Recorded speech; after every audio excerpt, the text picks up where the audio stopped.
Welcome to LC Screen Talk. My name is Larry, and this is my review of Despicable Me 3.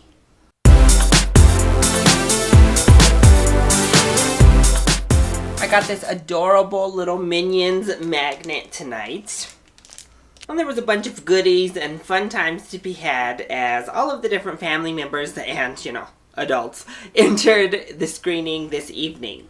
But when it comes to the Despicable Me franchise, I've been very much meh. That was okay.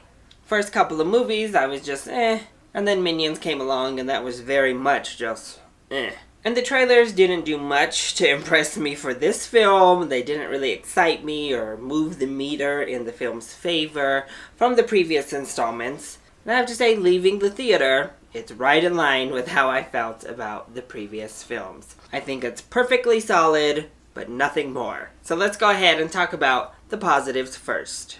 I do think the voice acting is really good here. Steve Carell is perfect as Gru, and he's also really good with Drew and making that distinction between the two. And you can tell he really enjoys playing these characters. He has fun with it, and that's always infectious when you can feel the fun from the celebrities.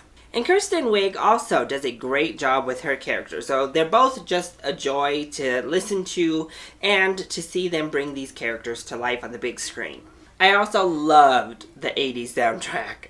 And of course, the 80s references. I'm a 90s baby, but I do love me some 80s fashion, 80s music, all of that. So seeing it kind of come to life and having those little hints dropped in here and kind of being able to bring that atmosphere alive was really fun for me. I also really loved the little girls. I think they add all of the heart into this film, and it was really sweet and it was really nice. And in particular, the little girl who's obsessed with unicorns stole the show. She was like the shining beacon in this film. I thought she was so cute.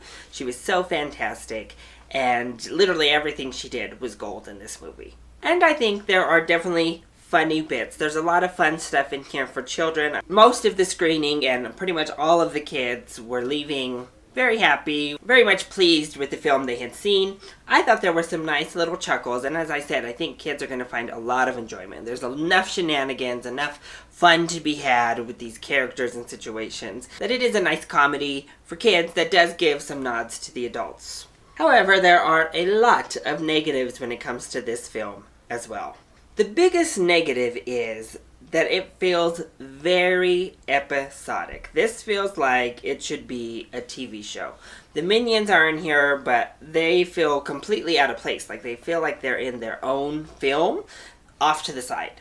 They have their own gags, they have their own hijinks. To be honest, I would love to see a short film of just the Minions in jail. That was a fun time. However, it kind of kept taking away from the rest of the story, and we spent too much time jumping back and forth. And then it felt like Balthazar Brat should have had his own episode. His little villain plotline should have just been its own thing. He felt like a kind of ongoing television series villain, and this was just one of his mini hijinks. And then Drew and Gru should have had their own episodes. So at an hour and 30 minutes, it felt like 3 different 30-minute TV episodes shoved into one big movie and kind of jumbled to make a plot. And when it comes to the comedy, I said I chuckled a couple of times, but so much of this comedy revolves around gender norms, and it kind of makes me a little bit uncomfortable to see this, especially in children's movies. We just relied so heavy on old gender stereotypes to pull laughs, such as Drew, the twin brother, obviously is queer-coded and is made to be really feminine, possibly gay. We don't really know because they always leave it ambiguous in these situations. But he's the less cool one. He's the one we're constantly laughing at. He's the bad one. So it just is disappointing to still see stuff like this happening today. But past him, it just felt like we were relying on, oh, look at women do this. Oh, look at men touching. And it's like, oh, do we really have to rely on this type of humor? Because it feels like the bottom base. And speaking of bottom base level humor, of course, we get plenty of potty humor jokes, none of which worked for me. And it starts right off, before we even get to the actual films, with the Minions introducing Illumination Studios. And overall, the animation is good, But there are times in here where they do swirling things that it looks really terrible. Plus, I just think the character design is so ugly and unappealing for most every single character that it was kind of hard to get on board with. And by the end of the film, I was kind of losing my mind and thought I was going to rip my own hair out if I had to hear Balthazar Bratz laugh one more time, and if I had to hear his little annoying catchphrase yet again. This also contributed to it feeling very episodic, because he would come in, say his catchphrase, do something villainous.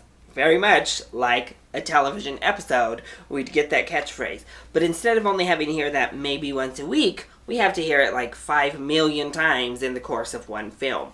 And then that ending just didn't gel with me, didn't mesh with me. I was kind of just oh.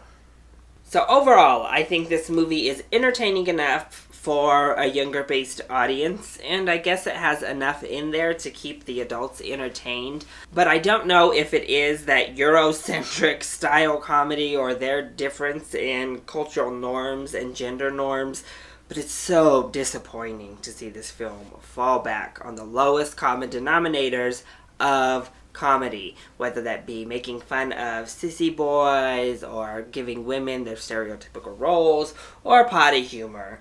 It's just really? So for that reason and the lack of storytelling and this kind of episodic TV show feeling I got, plus just the lack of overall polish and beauty in the animation, I think this is a matinee price. You won't feel bad for spending about $5 to $7 on this. Take the kids, I think they'll have fun, and in turn, you'll have more fun because they're enjoying themselves, but this isn't worth a full price ticket. So, that has been my review of Despicable Me 3. I hope you enjoyed it. If you did, go ahead, click like down below, and subscribe to the channel so you are always up to date on our latest videos. Also, join in on the discussion. Are you excited to see Despicable Me 3? And what is your favorite film in this franchise? Let me know either in the comment section down below, or you can hit me up on Twitter. I love you all so much for your support. Mwah. Thank you for watching, and I'll see you next time. Bye!